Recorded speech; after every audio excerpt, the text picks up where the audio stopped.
All right. Well, so we are live again for another exciting episode of Talk Power BI. Today is a special one. The topic is a little sorted. No, it isn't. All right. It's going to be fun. So the topic today is death of a Power BI consultant. Now, just to be clear, the word death is symbolic. No Power BI consultants were harmed in the making of this video or this live streaming. So, hey, folks, if you're joining me online, just type in something in the chat box and let me know. Let me know. Hopefully, you can hear me. And I love hearing hellos. And let me know where you're joining from. And that would be great. Let's see. So I'm going to say hi to my friends.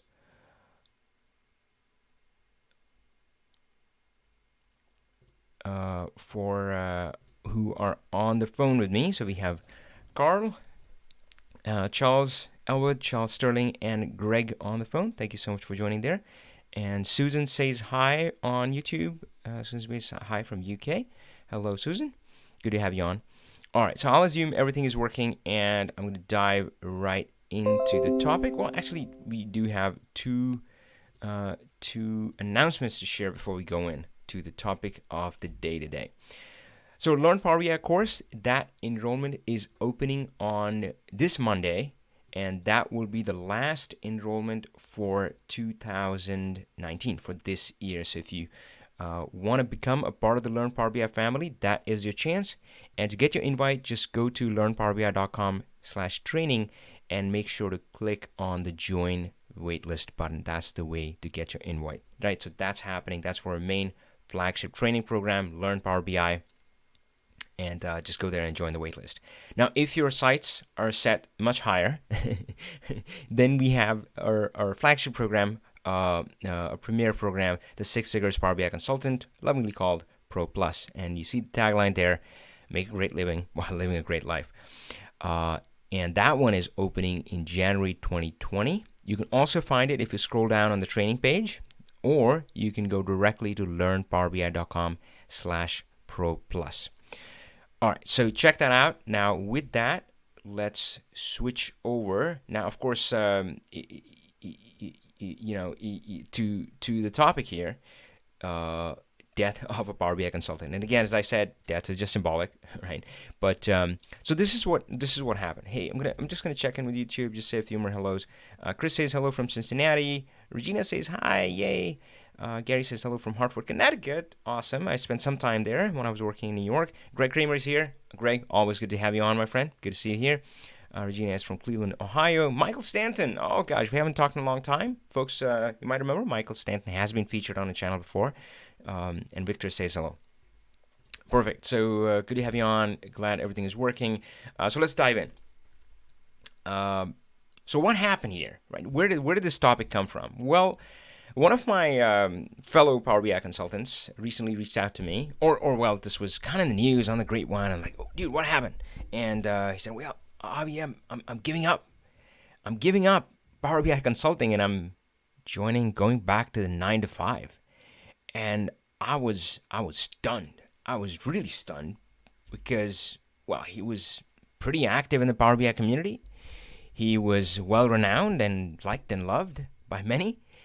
And Power BI demand is at an all-time high. So what went wrong? I can make sense. So of course, I just asked him. And this is what he had to say. He said, Avi, I got tired of the long hours and travel. I couldn't do it anymore. And of course, that kind of surprised me even further because I don't get it, right? So what we want to talk about today is, for one, can that happen to you? Can you be kind of living your dream in a way and still be miserable? I know I've been there, right? And I think, oddly enough, so I know the title says consultant, but I think the idea we're going to discuss today applies equally to consultant as well as employee, right? It can happen to anybody. And hopefully what I'm going to share with you today is going to help you in either case as well. So I want to dive in with you as to what went wrong, what's the way out, and how can you avoid it, right? All right, cool. So that's the game here. So let's go with that statement, right? So, oh gosh, I don't want to be a consultant anymore because it means working long hours and travel. I can't do that anymore. So let's break it down, and I'm going to take the second part first, travel, because it's a little easier to tackle. Because, you know, that's not my life, right? I mean, yeah, people ask me all the time. I mean, so some of my friends, they kind of know me, that they know a little bit about me. Frankly, most of them are like really vague. Like, what do you do? Like, so often. So there's this friend. I meet him, pretty often. But surprisingly, every time I meet him, he asks, "Oh man, are you traveling a lot?" And you know what? Actually, it just came to me. I know why he asks that question, because he himself travels quite a bit. So that's his life, and I think it's kind of taken like that's yeah, man, that's the grind. You got to do it. And of course, my answer is always the same: nope. So guys, yeah, I mean, I work out of my bedroom. There's this IKEA roller blind here, very effective. By the way, just I do make my bed every day. And I have to do that because this roller blind has this habit of accidentally snapping up sometimes. So, if you get that from IKEA, just be aware. It's not foolproof. So yeah, I don't travel at all. And I know that is not just me. You've met a lot of these folks on my channel, many of them in our Pro Plus program, many of them students in our program. And yeah, I mean, they don't travel. You can work remote and help the world, and that's not just us, right? It's not just this bubble around me. There are lots of people out there with working this way, and it's not even just limited to Power BI. So this is the freelancing in America study in 2017. So a little bit dated, but what they projected was that by 2027, which is not that far away, there are going to be more freelancers, right? The majority of the workforce is going to be freelancers, and of course, most of them are geographically independent. They can work from anywhere, and I love that, right? So I don't get this. I don't get this really, right? So I feel like, and traveling is okay. Hey, sometimes I wish I traveled. So at some point I was traveling over once a month. Sometimes I like want to do that because I feel like if you go out, leave the house, come back, you're valued just a little bit more by other members of the family. Right? Oh yeah, I mean I would like to think that they would miss me, right? So who knows? But I'm fine this way, right? So yeah, so if you would ask me, I would say it's a choice. But of course, that begs the question: that why did John? So if you remember the Barbie consultant, we're going to call him John. Why wasn't it a choice for John? Why was he traveling so much? Why didn't he just stop? Why did he feel compelled to keep doing it? Why did it in his life? Why did he feel like, oh, if I have to be a consultant, I have to put in long hours and travel? We'll talk more about that. If you have some thoughts, type it in. But I'll ask that again, and I want to come back and certainly kind of get your feedback too. Let's tackle the other part, long hours. So, hey,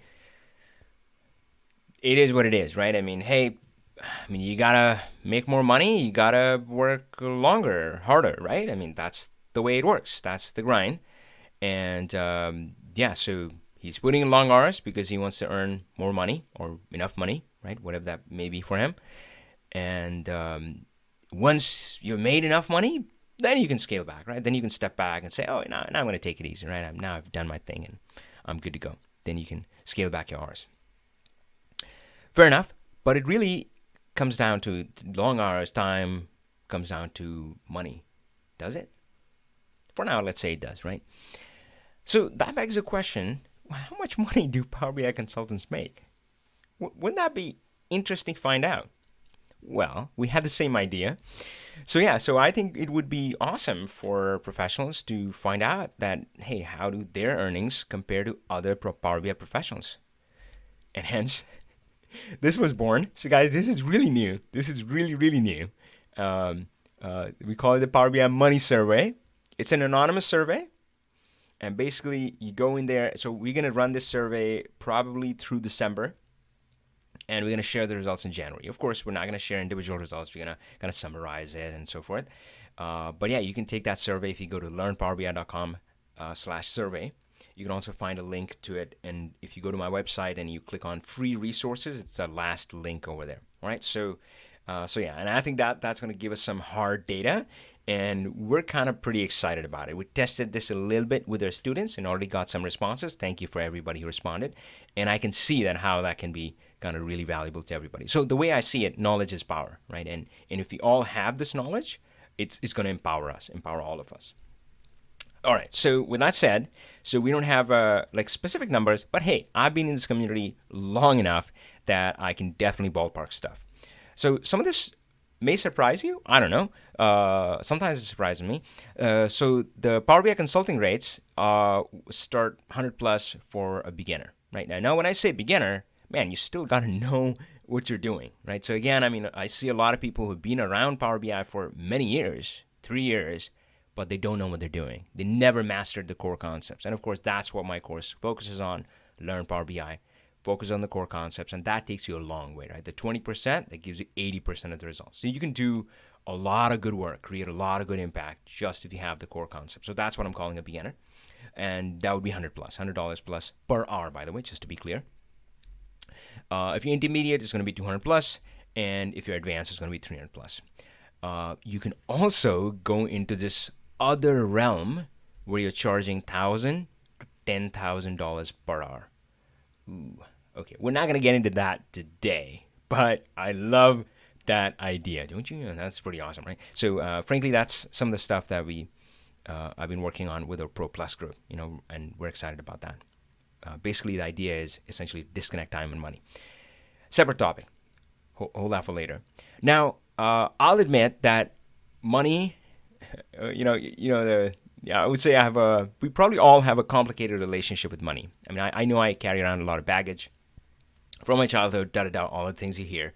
And I've been working on that. I do say that, so sometimes I feel guilty about this, right? I mean, gosh, that dollars per hour. I mean, of course, I grew up in a middle-class family in India. This kind of money doesn't make any sense. But I also know for sure that we add 10x to 100x of this value. I mean, there's no doubt. I mean, that's how impactful this is. So in a way, you can't charge enough, right? I mean, unless you can pull off a deal where you're getting a percentage of the impact you made, and well, I haven't been able to pull that off, but I probably would have retired if I had done that, right? But yeah, so there's no doubt in my mind that this is really impactful. So it's a big impact. It's really in demand. So yeah, the rates are pretty good. Now, I'll add one more. So if you are not directly working with a client, if you're going through another consulting company, or you're offshore, then, yeah, it could be as low as $50 plus, but shouldn't be lower than that. If you're charging less than 50, maybe you're on Upwork, which you shouldn't be. Separate topic. We're going to cover that later. Actually, that's coming out in our next video this Wednesday, right? So we'll mention that. So that's the range, right? That's the range. Let's pick the lowest one. What the heck, right? So, and again, this person was pretty well established. So I know they were not at the lower end, but just for the sake of argument, let's pick the lower number, $50 an hour. $50 an hour. And by the way, if you were, when I left my 9 to 5, I was like, oh, you guys, how do I do the math and all that stuff? And one of my friends who had been consulting for a long time gave me the simple math. Basically, you take 2,000 working hours and multiply it by that, right? So 2,000 working hours, well, that's essentially you take 50 weeks times 40 hours each week. That's 2,000 hours. Now, I know. You definitely want to take more than 2 weeks of vacation. But hey, this works as a rough estimate, right? So, and yeah, so, right, so let's go with that math. So $50 an hour, 2,000 hours, that's $100,000. And again, guys, remember, this was the lowest end. That's $100,000. And man, I checked. This is the top 9.15% of the U.S. population. So you're not in the 1% yet. Yeah, there's ways to go there. That's okay. But you're in the top 9.15%. So I don't get it. Why was John, a friend who gave up his Barbie consulting, hung up his boots, went back to the same old 9 to 5. Why was he working such long hours? And I really want to hear from you. So, yeah, and why do you think that was the case? What was going on there? So I'm going to wait for your comments. I think some of the comments came in. Let's see. So it's something in the chat. I'll read that out.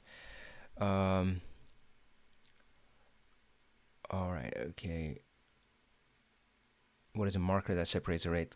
Carl was asking that. That's a good question. We'll try to address that later on. Let's see. All right. Well, man. So there's a lag in YouTube. Hey, folks on the phone, why don't you type in something, and while we wait for the responses from YouTube. So why do you think John was working such long hours? Maybe I'll throw out some stuff there, right? So maybe he just wanted to earn more money, right? And of course that's kind of the thing, right? I mean, if you're earning 100,000, so I shared with you it's the top 9.15%, but there was another study, which is insane, where they asked people that do you consider yourself rich? And most of these people said no. Right? So there's this that's a whole other realm, right? I mean, what is enough? It's never enough. So there's that world. But what else? What else could be going on? And guys, I'll admit, I mean, so I do want to hear from you, but I mean, I've lived that life, right, where it didn't kind of seem enough. So Silas has a good point. Well, maybe 2,000 hours is assuming you are busy all the time. Maybe he couldn't keep himself busy all the time. That's absolutely valid, and that's, of course, can be one of the big differences between 9 to 5 and consulting, right? So consulting, I mean, yeah, you could be charging $500. I threw those numbers up there, and those are real numbers. Those are all possible. Yeah, it's $300 an hour, but it doesn't matter if you're working only, well, actually, if you're working 10 hours a month, it's not that bad. but yeah, so that's a valid point. So yeah, Silas was saying, yeah, how do you sustain? And maybe that's where the grind and the hustle is, right? So where you're always hustling to kind of get clients. I get that. The person who's saying screen freeze. Okay, hopefully it's back on. And you know what? I'm going to stop this playback. Hopefully that'll help. Awesome. And let's see. All right. So, oh, wow. Yeah, Carlos saying he had a gig requiring him to travel each week across the country. They were not willing to do the remote thing. I get that. You got to consider the cost of health insurance. So Greg is asking, did John have options to pass on work? So yeah, I mean, it's funny. So this reminds me of Charles. So Charles Elwood, you've seen him many times on the channel. He's on the phone right now. But I remember when he was starting out, of course, he had the same question as kind of Silas asking. I was like, hey, how can I get enough work? And pretty soon, Charles had like both questions at the same time. It's like, Avi, I mean, I'm working to get enough work, but there are a lot of these folks in my pipeline. And man, if all of that comes through, I wouldn't be able to hand it all. So how do I hand it off to somebody else, right? So so both problems are there. So Greg is saying, hey, maybe he had too much work he couldn't handle. Did he have ways to hand it off to somebody else, work with some of them?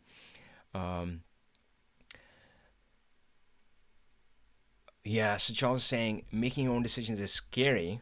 That's a good point. Yeah, sometimes you don't want to make decisions for your own life. I mean, it sounds kind of weird, but it's true. I know I kind of gave that up for a long time, not realizing that that's what I'm doing. I always say that the analogy that I use between employee and a consultant is that for 15 plus years, I was being driven around in the back of the car. So I was sitting in the back seat. And once in a while, I would switch cars, but I would get out from one back seat and sit in another back seat. But I never had the steering wheel, right? So I was being driven around wherever the organization went. My manager went, right? The team went, mostly manager organization, right? So if there was a reorg, well, we're going left. If my manager changed, oh, we're going right. But being a consultant, you get the steering wheel in your own hands. Are there white knuckle moments where you have this death grip on the steering wheel and you feel you're going to die? That can happen, right? I mean, and again, there's a way to do it. There's a way to manage it. Of course, if I were to do it again, I think it would be better. I would like to think that I'm making it easier than it was for me, because I know it was kind of brutal for me, right? So yeah, so good points there. Oh gosh, yeah. And we call it the 9 to 5, but the 9 to 5 is a myth. So Carl is saying I had a 9 to 5 quotes, right, in New York. Well, I'm adding the quotes. He didn't have the quotes, but yeah, in New York City. But I got there at 7 and worked at least an hour on the train home. So yeah, man, I've heard it's more like 8 to 8 and all that stuff. And guys, there's this other thing. We're not going to dive too much into it, but it's not just about the time. It's about the energy as well. You could be working limited hours, but still at the end of the day, you feel like you're exhausted. And you could be working long hours with something you love, and it's not work anymore. You're still energized. Man, I love that feeling. I'm ready to party. And then they're like, yeah, we get up in the morning, you're like, and I know it sounds so cliched, right? And they jump out of bed, but I often do. In fact, I kind of have the opposite problem. I mean, I have so much kind of going on that I have to, I've worked a lot on kind of meditating and so forth and putting in my sleep routine, because I would get so excited. Like I would get up at 3. I'm like, oh my gosh, I had that idea. So all of that. All right, cool. Let me read some of the stuff on YouTube. Yeah, so Sile has a good point that, hey, it's so, yeah, I mean, for one, it's not an either or choice. It's not a black or white. You can, and certainly that's what I recommend. So I went cold turkey, right? I mean, I gave up and quit my job and said, I'm done, right? And frankly, I did it without any plan. My only plan was a dream. I had this dream, this vision in my heart that, oh, I want to help others with Power BI. Don't do that, guys. Right? There's a smart way to do it. That's not it. Well, it has some advantages. Let's just talk about that. But yeah. So cool. So we've had some good discussion. I'm gonna read through some of that. So I was saying I would definitely want to get in consulting, but yeah, have enough money. That's a great idea. Yep, you should always saving up before you kind of start making that switch. So yeah, so you can make the switch gradually, and saving up is a good idea. We got a few hellos. So folks, I don't. Frankly, I don't. So maybe let me share some of my experience. So I was exactly in the spot. I was extremely unhappy. Again, living my dream. I was this hotshot Power BI consultant going to these pretty amazing companies, man. NBC, Universal, NASA. It doesn't get better than that, right? I mean, it was an awesome experience, meeting amazing people, but I was miserable. I mean, I can say now, man, I was depressed. I needed help. Yeah, just and I was so conflicted, right? So it was a long hours. It was a struggle. I was not happy, and I think part of it. So you know what? Let's actually forget. Let's switch over. So I'm gonna switch over. I'm gonna take a different take, right? So, and I don't want to be judgmental towards this person, John, or myself, my earlier version, or anybody else out there, right? So there's no judgment here. There's no judgment. There's just a different way to look at things, right? So hopefully you just see it with an open mind, and you don't even have to, so often we like, oh, is it a yes or no? Is it for me? Is it not? Is it a good idea or not? No, don't judge this idea either. Just let it pass through you, and see what happens next. So of course, folks, I'm a huge fan of Stephen Covey. Love his book. And I think this is one of his 7 habits, or at least a quote in his book, where he says, begin with the end in mind. Begin with the end in mind. And again, it's one of those things which is easier said than done, and often we forget that. So inside our Pro Plus program that we mentioned, six formal name, 6 figures Power BI consultant, right? We start off with this exercise, which I got from my coach, my business coach, entrepreneur's coach, we call it the Mount Everest exercise. And the way this works is you close your eyes and you imagine yourself at the top of a mountain. Top of the mountain? A mountain? The mountain. Your mountain, right? So it's your mountain, the mountain you want to climb. And you're at the top of the mountain and you suspend judgment on how, what, why, because we always dive into that, right? So see what Sahil is kind of commenting about. Oh yeah, I want to do this, but all of this, but, right?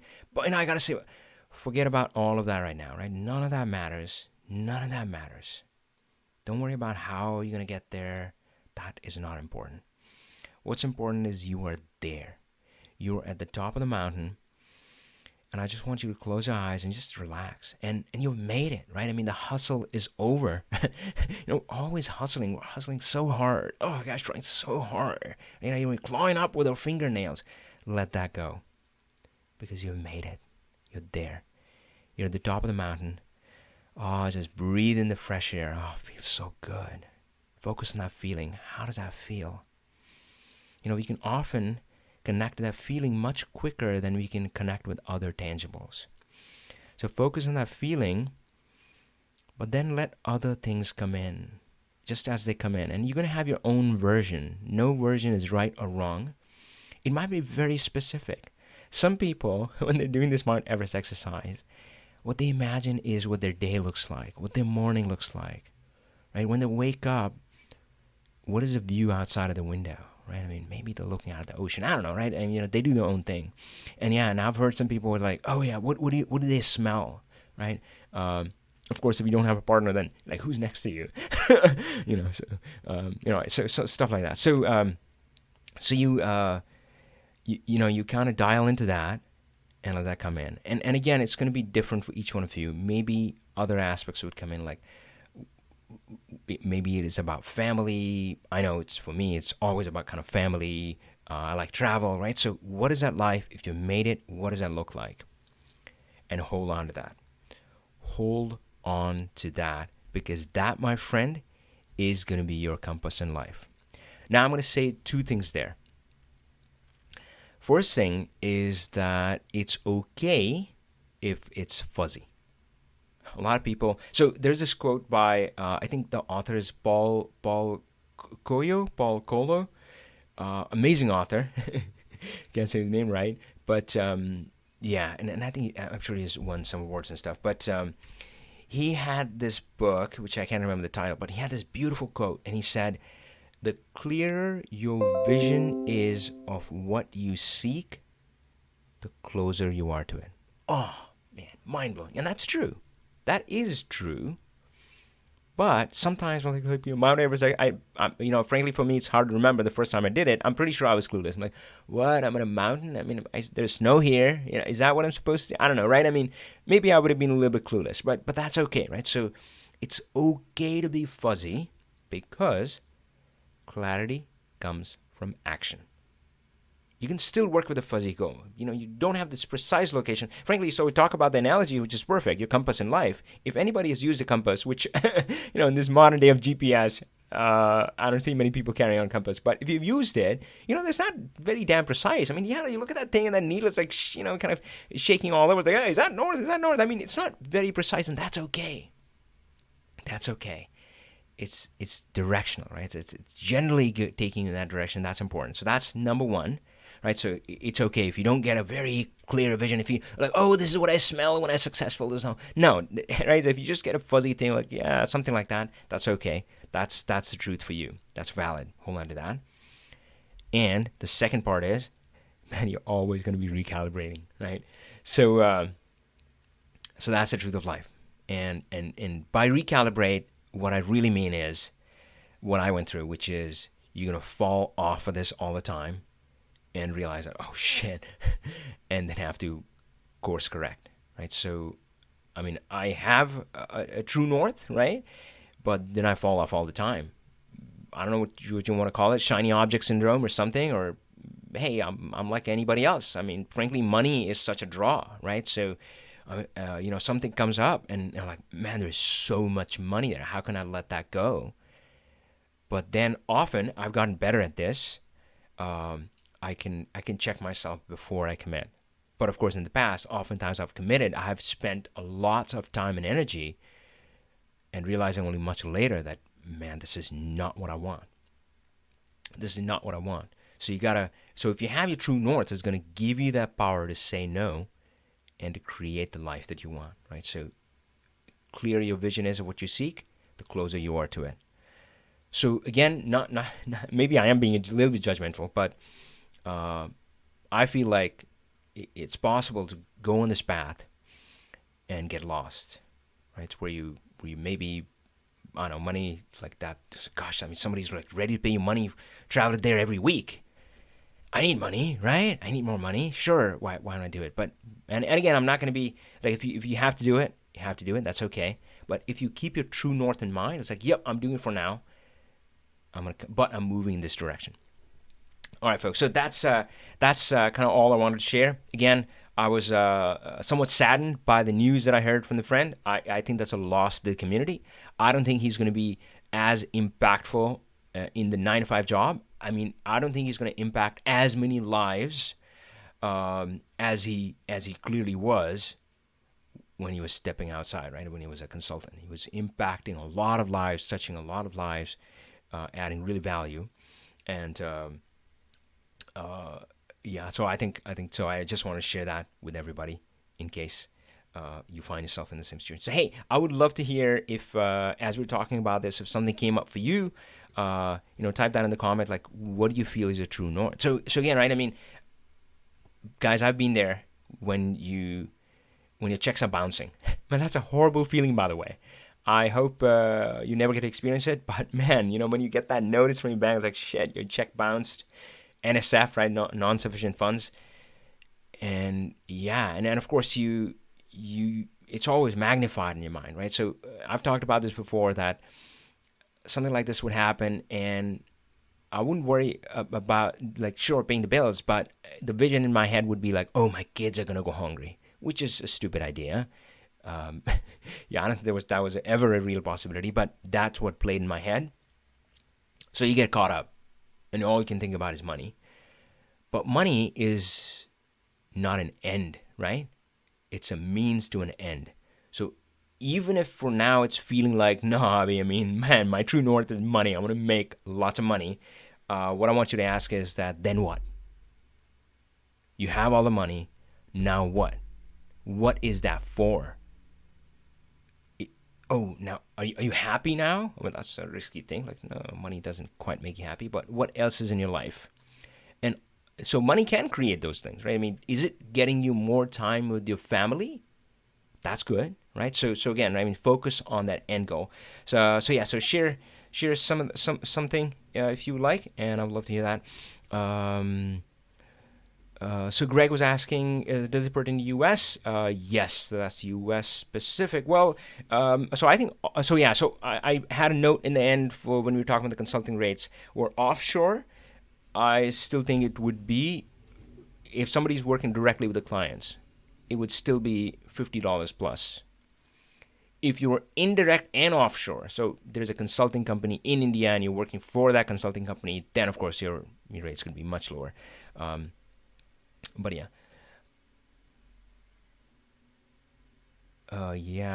Yeah. Charles Sterling is saying, yeah, retire early and go. Yeah, of course, Charles Elwood had a great mindset where he said he's already retired and he just now gets to do what he likes and happens to make good money as well. Yeah, so yeah, health insurance, that is tricky, especially in US, at least in US, maybe elsewhere as well.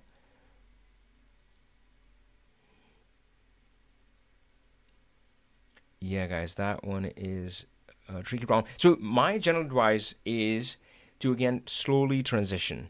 Right, so don't do what I did, cold turkey. You just leave your job and that's it. I'm gonna pursue my dream.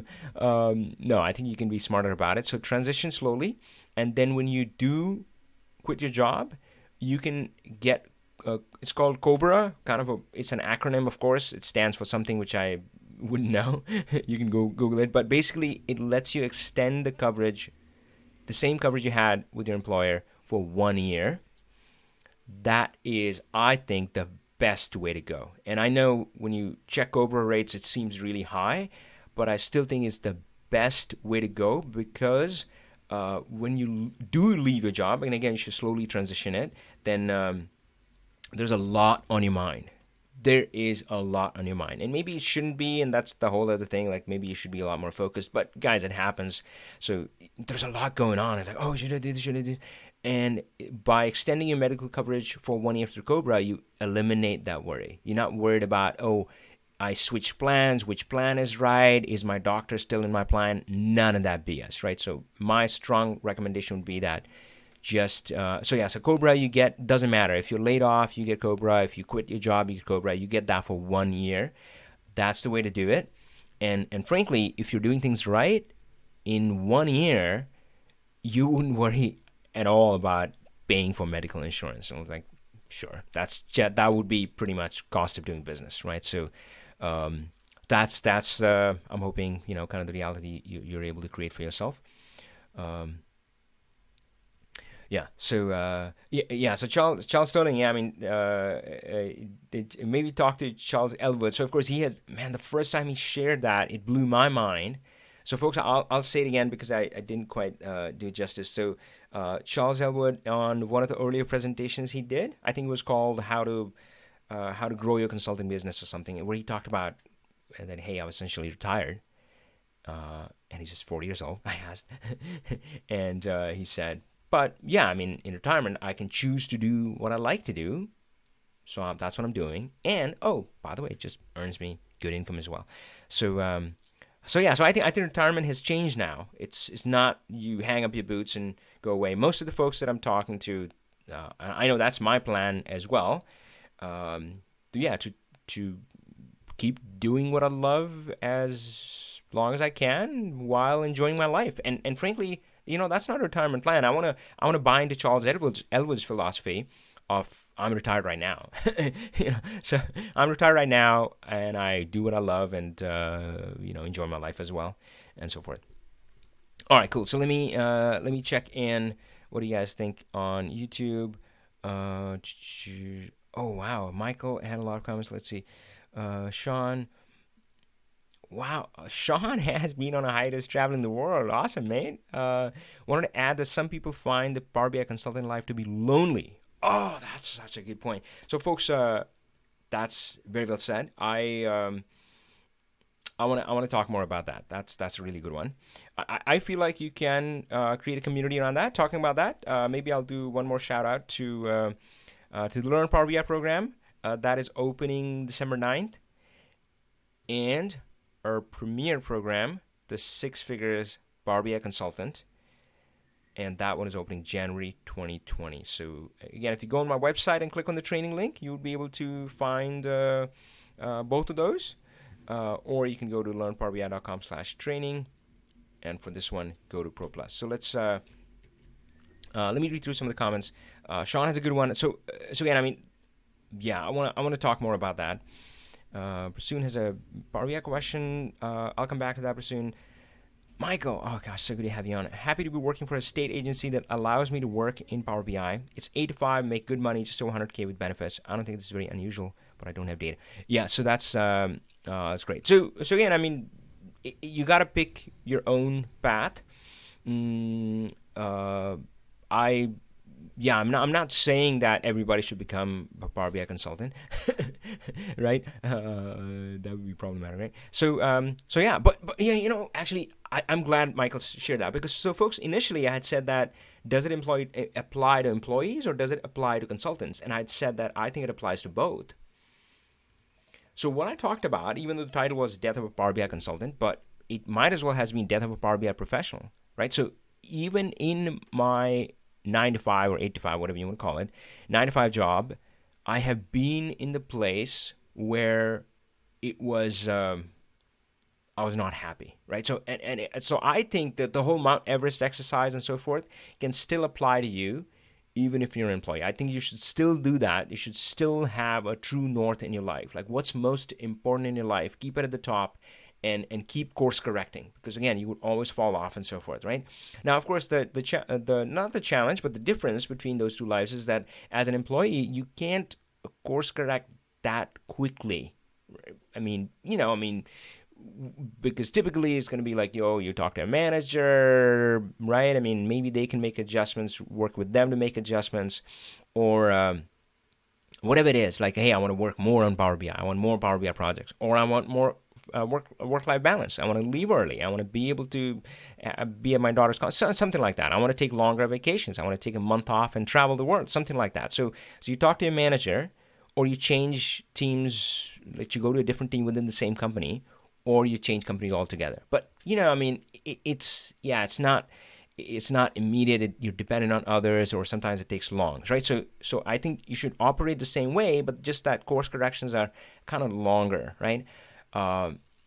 The thing is, if you're on your own, then is much faster, which can be good and bad, because I also get distracted very easily, right? So because it's easy for me to change the course, I see something, a shiny object, I'm like, whoa, before I even realize that, no, that's not what I want to do, right? So it's a double-edged sword. It gives you more control, for better or worse. Man, I'm glad we talked about that. That's really good. So I think that's what's more important, that you have a vision of your life and you move towards it. How you get there, 9 to 5 job or consulting, in a way, doesn't matter. I mean, are there people who have complete freedom, make good money, can work from anywhere in the world of the time of their choosing? Yeah, that's there. I mean, there are companies out there who operate like that. So yeah, that's a good point. Michael, very happy in your career, constantly learning. Absolutely.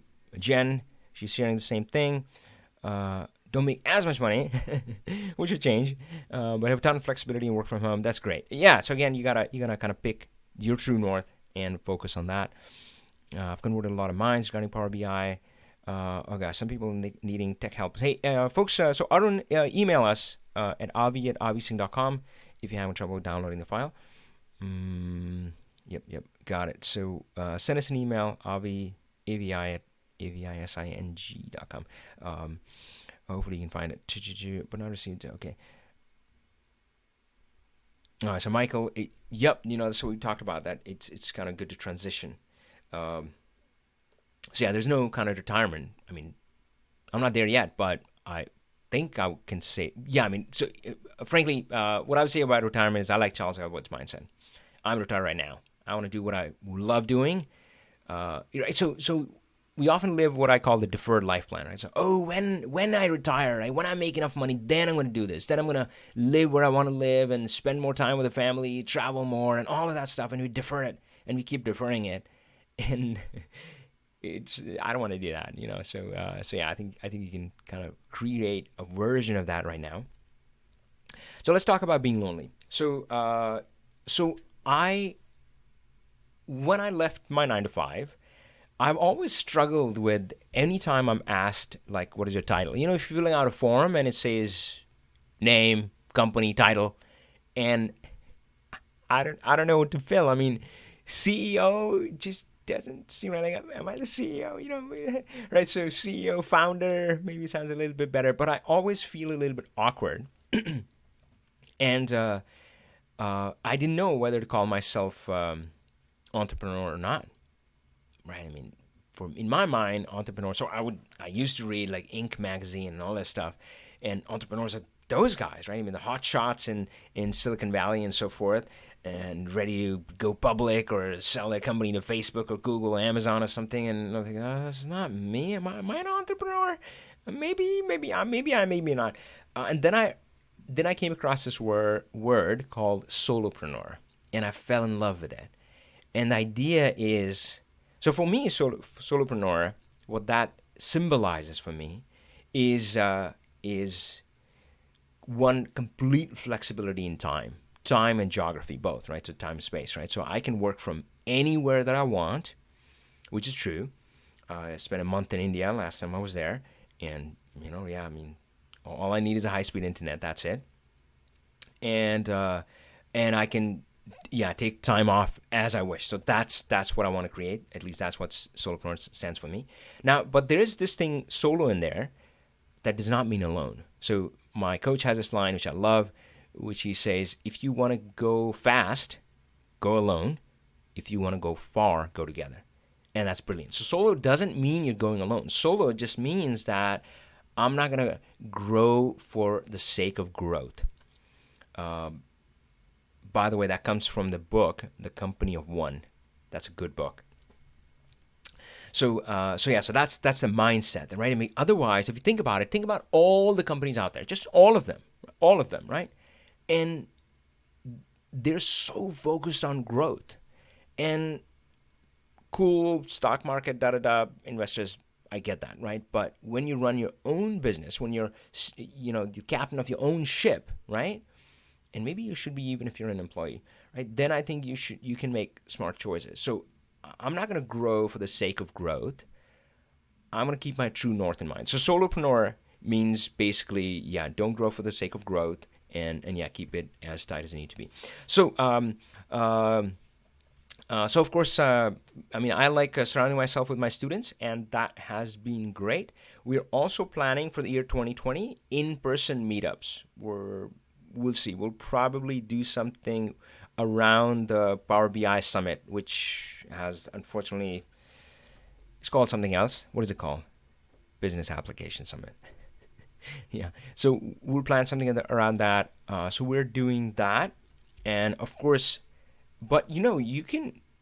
So what I always say is that kind of find your tribe, and you can always do that. So sometimes, depending on who I'm talking to, I feel very out of sorts. So I'll admit, guys, so some of you may know I have the designation which is called Microsoft MVP.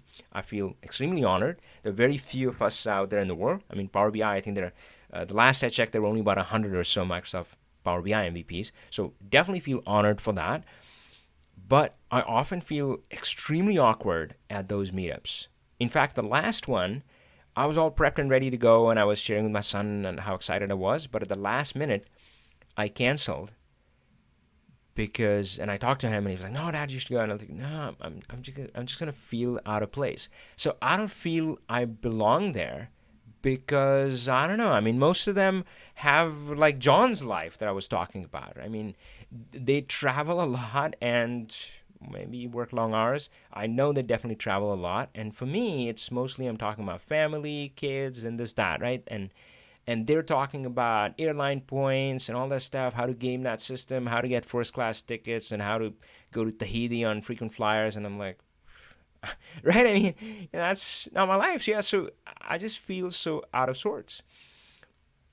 But sometimes you can be the zebra in a herd of horses and feel alone. What you got to do, my friend, is find that herd of zebras. All right?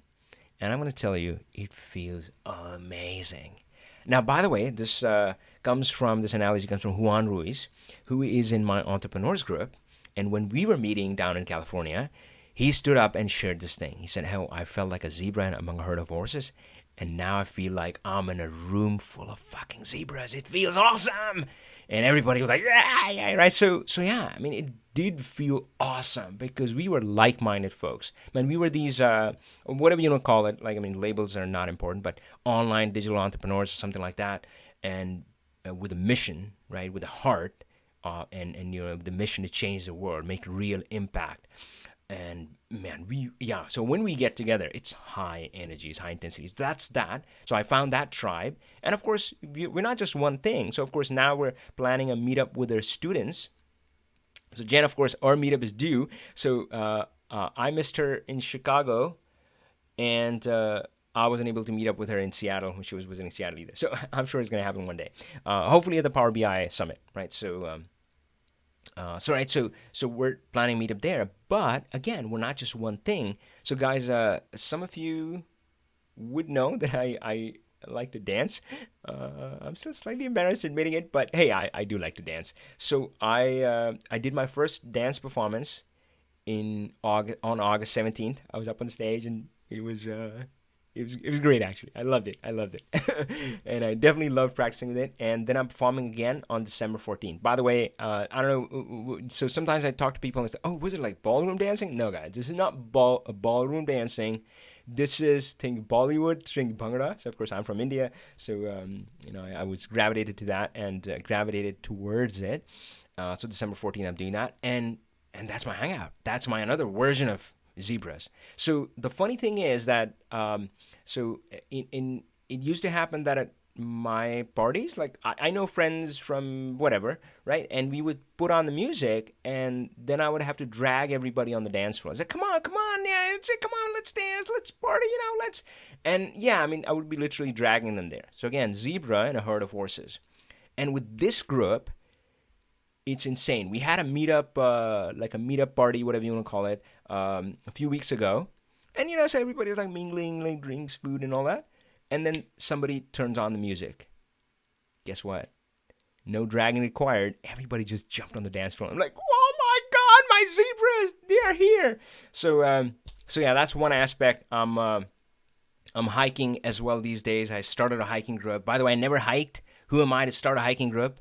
But guys, yeah, sometimes life is hashtag backwards, right? So if you I wanted to do more hiking. I'm like, I don't know. I didn't care about the part that who am I to start a hiking group. I know very little about hiking, barely do any hiking myself. But since then, I'm proud to say I've been on 5 hikes in 5 weeks.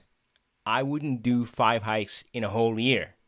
So yeah, so yeah, you can find your tribes and hang out with them. And folks, that's, I think, so again, I always go back and forth, like, what's the difference? What's fundamentally different between consulting and being an employee, right?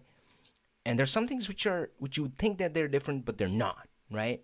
Like they would say, oh, you're your own boss. That's not quite true, right? So, right, so not in the way people mean it, so, right? But what I like about, one place where I feel there's some difference for sure, is that when you're an employee, you don't have that much control over people around you.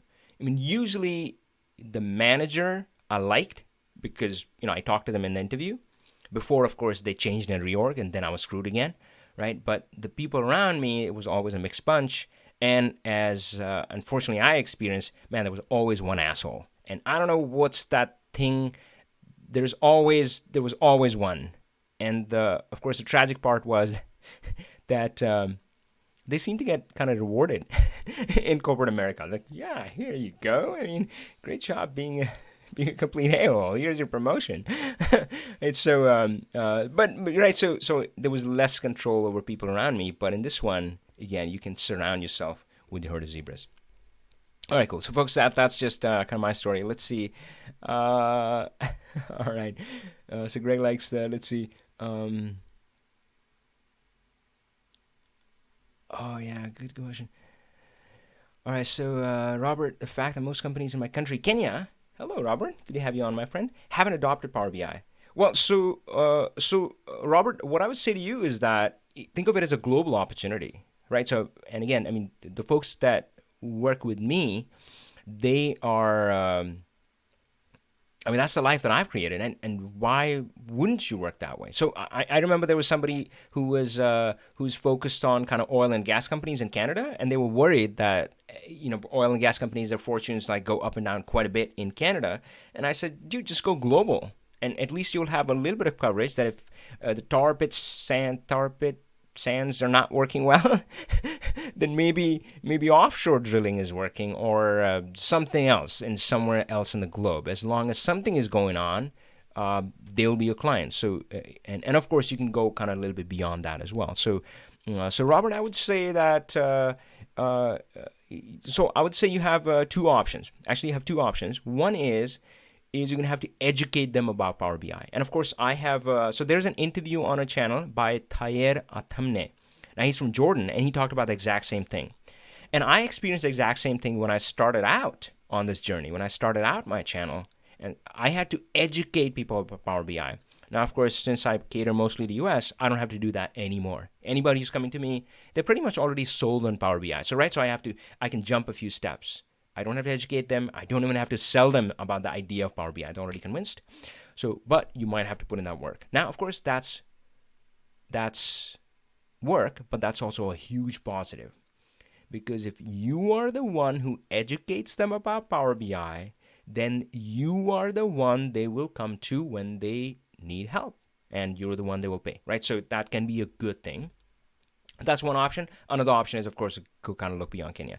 So I think the first option, you should consider that as well. That can be really, really amazing if you can be the leader, right? I mean, you can lead them in the new generation, right? So of course, guys, I mean, step up in that role. As I talked about the hiking group, who the f was I to start a hiking group, right? But so I would say, Robert, I mean, if there is no Power BI user group around, start a Power BI user group and kick that off and start inviting businesses and so forth. And you're gonna find a lot of ideas amongst this community for sure. So Eskamar is asking, sir, why don't you speak in Hindi?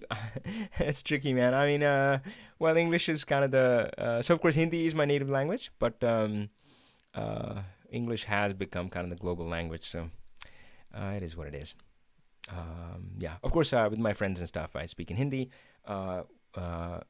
Yeah, our kids can understand Hindi. They don't really speak that much Hindi in that. I'm okay. I'm okay with that.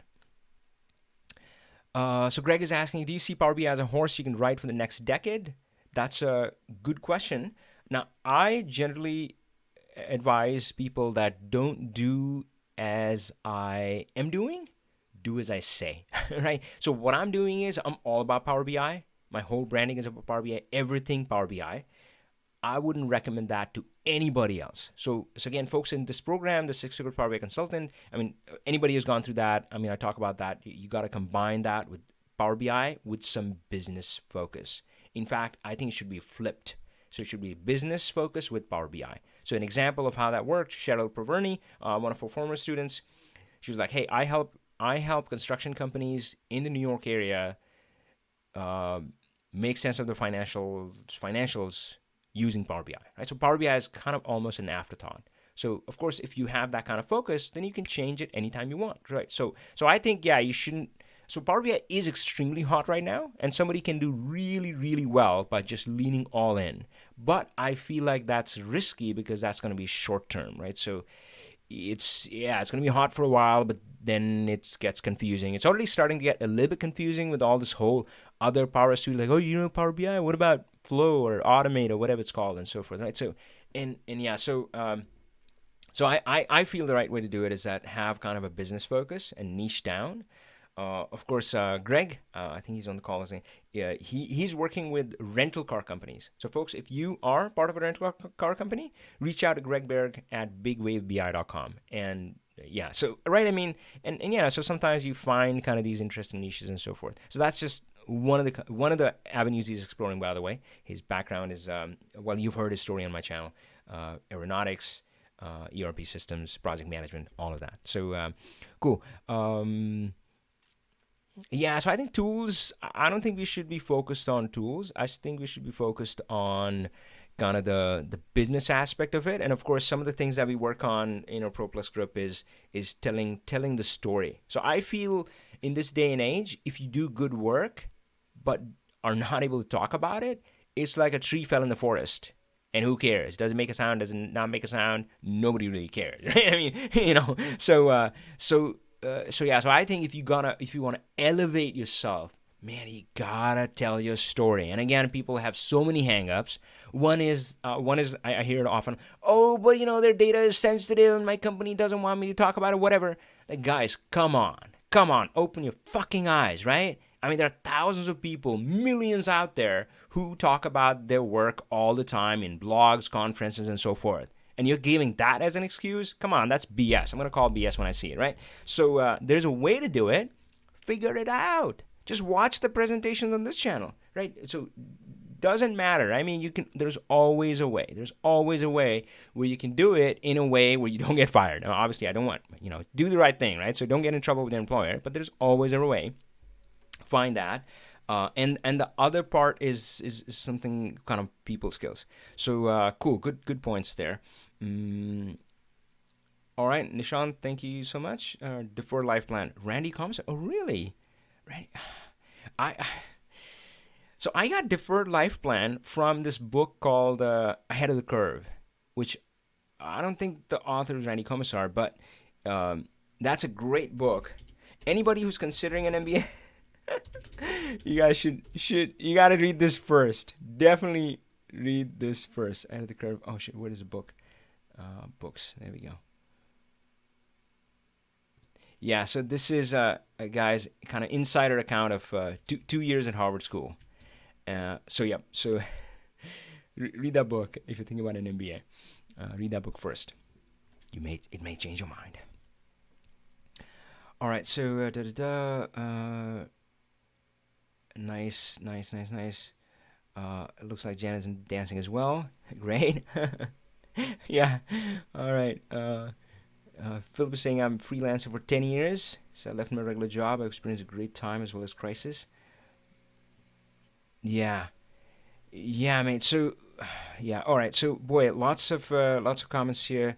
I'm gonna switch over to my students here. I'm not sure if they're talking to me or there was a good discussion going on in healthcare and all that stuff. So let's see. Oh, I think you guys are talking to each other. Oh, by the way, on the phone, if you feel like you want to talk, it's I would love to kind of have you guys unmute yourself and talk as well. Mm, all right, Charles is off to run on his treadmill. Good for you, Charles. Uh, Tell a story. Oh gosh, yeah, I got an MBA. Would not do it again, especially at today's cost. So, by the way, so of course, guys, I was considering a degree as well. I finally did get a master's in computer science. It's debatable how much that helped me, but I was thinking about an MBA as well, and I'm glad I didn't do that. Partly because of this book, Ahead of the Curve, but also partly because I was speaking to one of my friends who had just completed an Ivy League MBA, and I knew that he had quit his job, which, by the way, right? I mean, hey, he was earning good money, right? So whatever. I mean, let's say 100K a year. So you're giving up on that income. That's lost income right there. And then he had to move his family, spend their, at least they're compressed now, so they're not 2 years long. I think it was like a year and a half program. But he had a wife and a kid and kids, I think, plural. So he moved them there. So yeah, he was spending a lot more on kind of expenses there. I think living around a college town can be expensive. Uh, and not to mention the MBA fees themselves. So I knew that he had racked up hundreds of $1,000s in student debt, and of course that's not unusual. I mean, student debt gets talked about quite a bit in U.S. at least, right? Hundreds of thousands of dollars in debt. So I asked him, "Hey, dude, how was your experience?" You know what his answer was? He said, "Now I know what I don't know." And I'm like, fuck. So of course, what he's saying makes sense, right? So I mean, because you get exposed to so much in MBA, and you just get a taste of it. Are you an expert in any of that? No. I mean, man. So what's the path? What's the common path with MBA? You do an MBA, and then you join as a consultant at this one of these firms, and man, you slog the heck out. And it's funny that how often these things are kind of disconnected, right? I mean, I talked to some of those people at like Price Waterhouse Coopers. Ooh. And man, they're spending like 30 hours in Excel after their 50-hour jobs, right? So yeah, so he said, now I know what I don't know. So they teach you a whole bunch of stuff, and then you gotta kind of do the real thing. Of course, I feel that there's a better way to do things. And I totally lucked my way into it. So, of course, I feel lucky that I didn't go the MBA route. And again, I'm not saying it doesn't work for anybody. Hey, if you're all into MBA, more power to you, my friend. If you think that's the right choice for you, I don't want to discourage you from there. But I'm just kind of sharing my perspective, right? So I'm personally glad that I didn't. I heard about my friend's experience. I'm like, dude, I don't want to, spend hundreds of thousands of dollars and come out saying, oh, now I know what I don't know. So that was that. I stayed away from that, and then I totally lucked into this. That when I was starting out, I didn't know the term solopreneur back then, but that's what I was starting out as, right? So I left 9 to 5, starting a solopreneur. I found a coach, and they basically said this. They said, "Hey, I don't know a lot of things, right? I mean, if you compare this to an MBA, this will be nothing, not even 1%, right? You would learn a whole bunch of other things in MBA. So I can't teach you any of that. I don't have formal education, business education. Can't teach you that. But I have built my online training business. I can teach you that one thing. And I said, okay, all right. And man, it was a scary decision at that time. It was a good amount of money, but I did that, and well, rest is history, right? Here I am. So of course, I'm kind of returning the favor, and by the way, so yeah, that's what this program is about. So I don't know a lot of things. I can definitely not give you even 1% of the education you would get in an MBA, but I do know one thing, right? How to become a successful Power BI professional, right? And of course, man, we're kind of fine-tuning the algorithm program every time, but I feel I can definitely help you with that. So that's what the Pro Plus program is about, by the way. All right, cool. Let's see.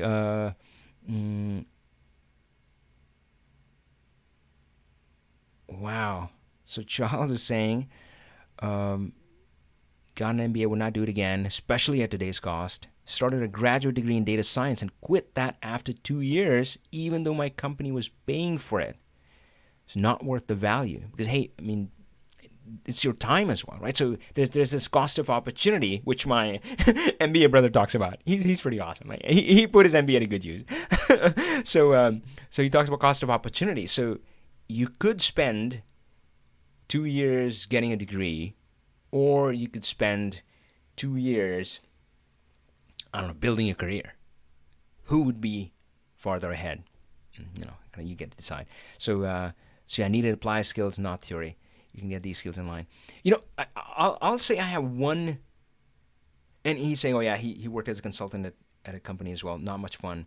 That is what my MBA got me into. Thanks, Charles, for sharing all that. So, oh gosh, what else was I going to say?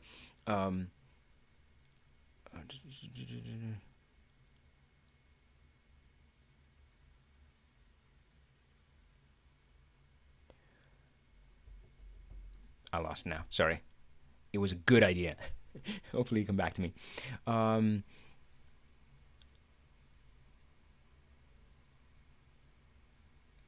gosh, yeah, Brian. Sorry, I'm catching up on the comments, but that's hilarious. So Brian is saying, you know what they say? If you're in a group and there are no a holes, you might be it.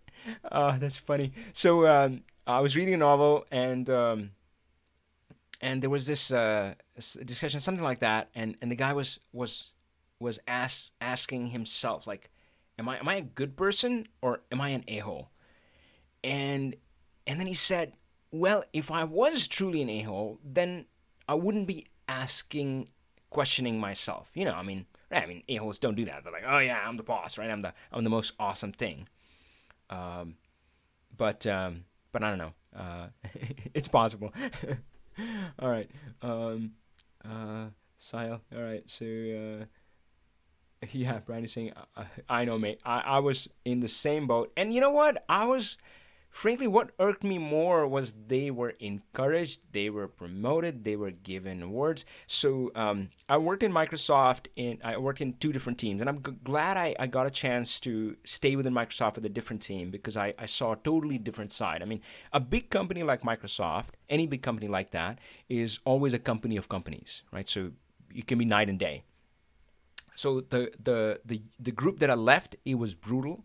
The work-life balance was insane. I mean, not insanely good. It was insanely bad. And yeah, it was just brutal. And oh man, and there was this a-hole. I mean, I don't think he was a good person. I mean, he would make people cry. So guys, I don't mind if you shout at me, whatever. If you're rough around the edges, I don't care about any of that. For me, this was the definition, and this guy fit it perfectly. Was that he would be abusive to a lot of people, right? And he would just, people would walk out crying from his office. Man, that's bullying, right? And I would still be kind of okay with that. Just hear me out. What got me was that he was like that with the people he had power on, right? So folks who worked for him or something like that, even his peers, right? Whom he thought were kind of inferior to him. But when he was with the big bosses, oh, he turned into the most awesome gentleman ever. Oh, and oh, like, oh gosh, right? I mean, I couldn't stand that. Um, so yeah, that got me. So there was this person, um, and so I decided to leave that group, join another group, and this time I had discovered Power BI. So I was starting to do some amazing stuff in my current group as well, right? So I was doing some amazing stuff, and of course I talked to another group. I talked to them about my work, and they said, "Awesome, we would love for you to come here and do that for us," right? So that was the kind of set the stage there, and so I had shared with my manager that I was leaving, but it wasn't shared with everybody. So he knew I was leaving, and then I walked into what was going to be my last quarterly meeting with that old group. And they did the whole quarterly meeting thing and da da da, and then there was time for awards. And I thought, well, I know I'm leaving, and I realize that people generally, I mean, if you're leaving, I'm not going to give you an award. But man, I have done some pretty cool work, so who knows? Maybe they would do the right thing. I mean, clearly I've made a huge impact, so maybe they're gonna recognize me. So yeah, they kind of build up to that, and I'm like, oh yeah, award, and I'm like, oh, are they gonna say my name? Are they gonna say name? Guess who they called? That a-hole in the group. And I'm like, okay, I'm glad I'm leaving. Right call. All right, awesome, folks. So, yeah, yeah. So yeah, there's yeah. So folks, yeah, tell you, I feel like that's yeah, you owe to yourself to tell your story, because again, otherwise you're that tree that fell in the forest. Nobody. So in Microsoft, uh, and I'm sure a lot of people listening might have that worry where so different stages in my career, I would be at a point where I would feel like, oh damn, I mean, my current company is paying me good money, but if I lose this job, how the heck would I ever convince anybody else to pay me the same money, right? I mean, where you're in a place and you kind of get that increment. Maybe 1 year your manager is really nice to you and you get a good increment and so forth. And so you have kind of built that up. I was like, yeah, this is good, this is nice. But you always scared like, oh shit, if I lose this, then how am I gonna kind of find the one thing? So I feel like telling a story is kind of important thing, and it's a choice, guys, right? And I want the best for you. Of course, I talk to people, and it's never too late, but it's frankly hard getting older in America. There's no two ways around it. So, guys, there's bias out there. It's I've seen that myself. I know when I was at a company and we were trying to hire people, and my manager had looped me, and so I was in the interview loop, and then we would get together and discuss candidates. And so I was advocating for one candidate who was a little bit older in age, and my manager, who was a pretty young guy himself, and he was like, "Oh, he didn't have any energy," and I'm like, "What are you talking about?" Right? I mean, I don't, yeah. I mean, the other guy, yeah, so yeah, and again, not that he was not a good person, but again, that's how biases and prejudices work. That they're kind of inbuilt. I mean, you're not going to say that, oh, I don't like that person because he's old. You're going to say, oh, he didn't have any energy, right, or something like that. I mean, it's going to be logical. So that is true. So I feel like if you don't do it right, you can end up in a spot where, yeah, I mean, you look back and you go, what was all that about? What was all that for? And I mean, I worked slogs for so many years and I have little to show and so forth. And I think you can create the opposite where, yeah, you're not worried about your future at all, right? So the opportunities kind of come to you.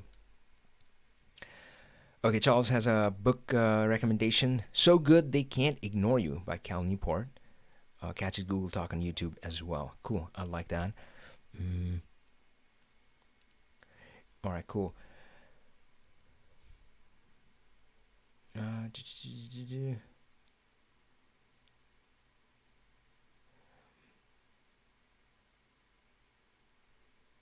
All right.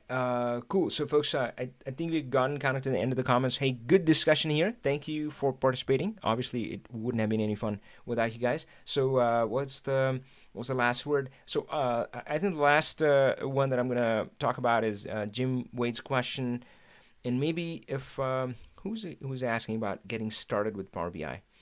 Maybe we can do this in one fell swoop. So Jim's asking, how about knowing your SQL? And again, I generally don't emphasize on technical skills. So let's just talk about SQL as such. Um, I don't think that's required. When in my career, I did pick up SQL. I was writing a whole bunch of SQL queries. I would say I was fairly good at it. And of course, the setup that was that we were at Microsoft and they had millions of rows of data every single day. So obviously, at that point, Excel couldn't even handle a million rows. So you had to do a lot of your work in SQL. So we would write a lot of queries, build a lot of reporting there, and then summarize it there, bring it into Excel, build the visualization, and so forth. And I got tired, found this new tool called Project Gemini, which let Excel handle millions of rows, and went from there. So I don't think you need kind of SQL kind of in the Power BI world, because once you launch Power BI Desktop, so what I call Power BI Desktop, especially the query editor, it democratizes data. So once you launch query editor and connect to any data source, could be SQL, could be CSV file, could be anything else, SharePoint list.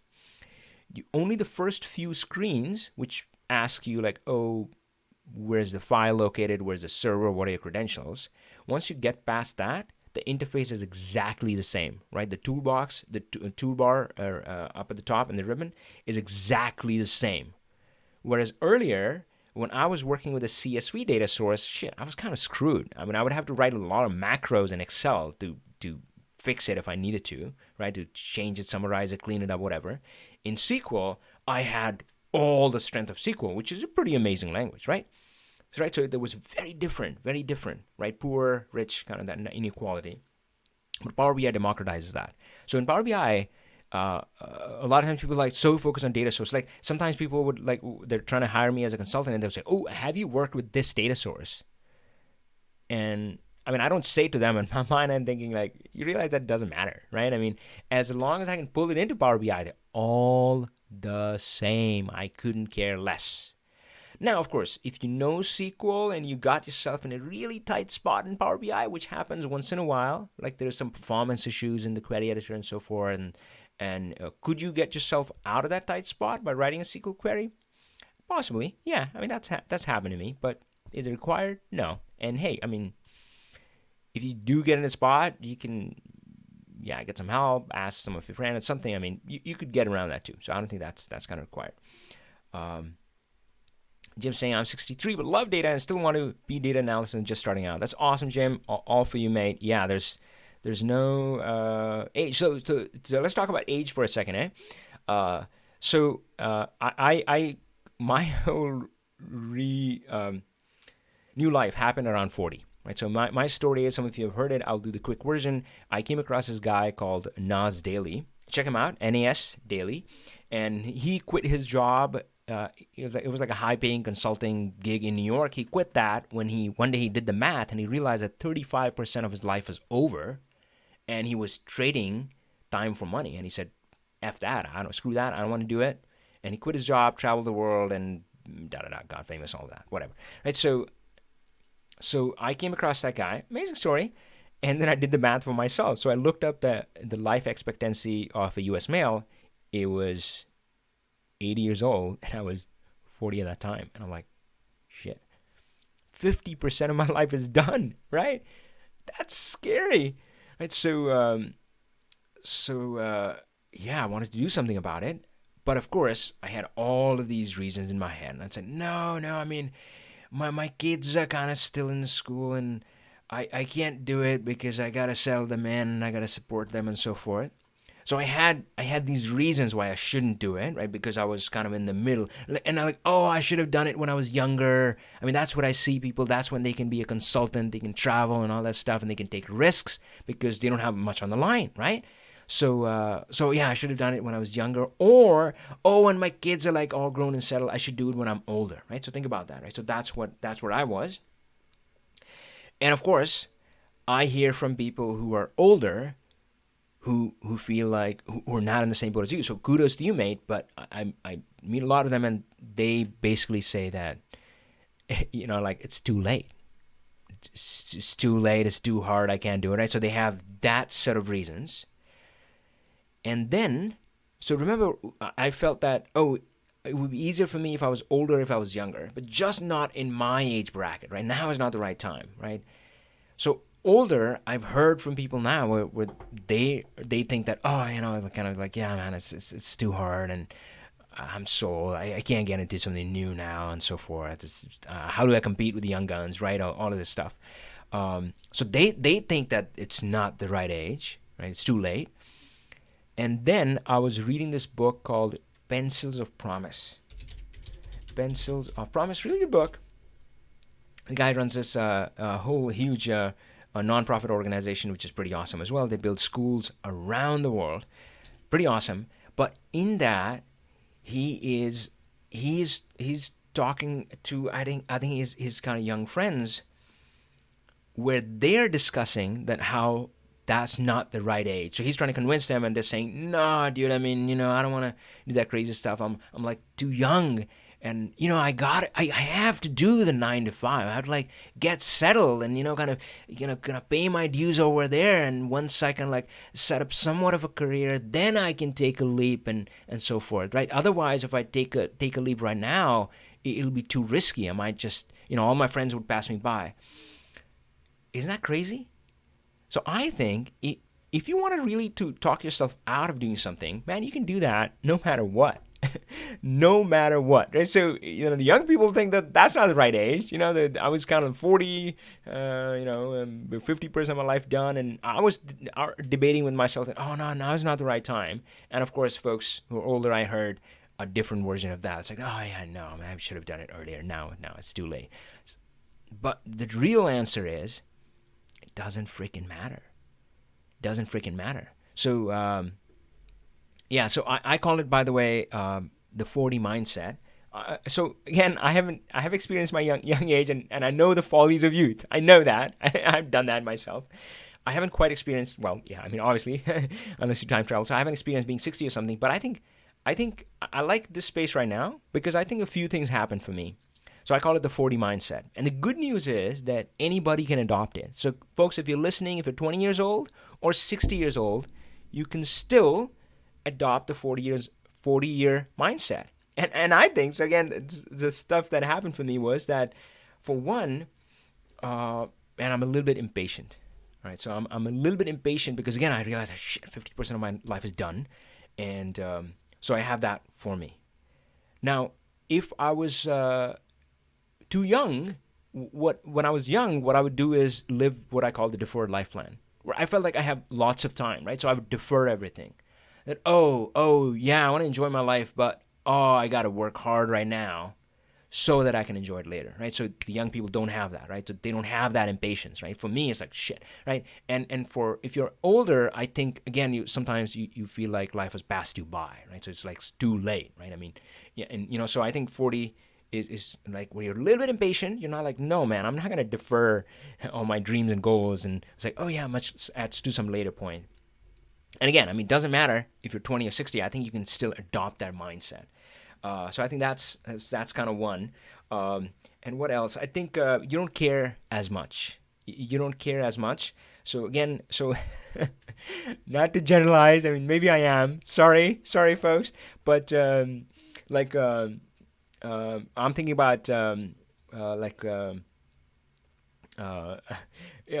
Sometimes you meet like old people, and man, they don't like care about anything at all, right? I mean, they're like, yeah, I don't care. I'm gonna do my own thing, and I think that's a little bit extreme. But and the young people, sometimes they care kind of too much. Like, like, I gotta please my boss, and I know I was like that. I was like, I gotta kind of please everybody, and now I don't care as much. So I don't care, frankly, as much if I offend somebody, or look like a fool. Oh yeah, that's a big one, mate. Right? I mean, yeah. So the whole dancing thing we were talking about. So now I'm dancing, but when I was young, um, yeah, we would go to these parties, and I would be like, oh, I'm gonna, and everybody would be dancing. I'm like, oh, I'm gonna step in, but I wouldn't. And again, that's just me, but right, I mean, I was too concerned about looking like a fool, which is funny because I think dancing you always look foolish. So just try this: just turn the music off. Doesn't matter who's dancing; they could be the best dancer in the world. Well, maybe they would look good, but most of us normal people, like if you turn off the music, pretty much everybody looks like an idiot, right? So yeah, so that's what it is, and that's what the fun of it. But yeah, I care too much, so I think this is the right kind of spot where I don't care as much. I'm okay with making myself. I'm failing, looking like a fool, all of that. So I think that's at least two things going for me at the 40 minds. And again, it doesn't matter if you're 20 or 60, you can still adopt it.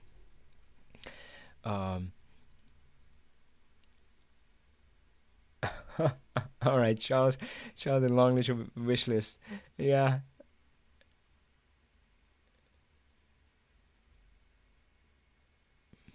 love that. All right, folks. So Azure courses, no, mate, I can't help you there. All right, folks. So, hey, great discussion. So next week, quickly the kind of the announcement as well. So Learn Power BI, the course enrollment is opening next Monday. So that's what, like 4 days, 3 days from now. And just go to learnpowerbi.com/training and join the wait list. That way you can get the invite for the course. And our Pro Plus. So that's a premium program. That's basically helping people become successful Power BI consultants. That one is opening in January 2020. We're looking forward to welcoming our new batch of Pro Plus students. Of course, you've met a lot of them through this journey. I mean, right? I mean, and of course, they all feel like friends to me now. But hopefully, yeah, you feel like you know them as well. You've heard Greg's story, you've heard Charles' story, you've heard from Kenneth, you've heard from Anthony. Earlier, you heard from Jason Baldessari. All of those amazing folks, and yeah, they so yeah, so we're hoping to kind of do that again in Jan 2020. Let's make that the best year of our lives. All right, folks. I'll see you next time. Until then, power on.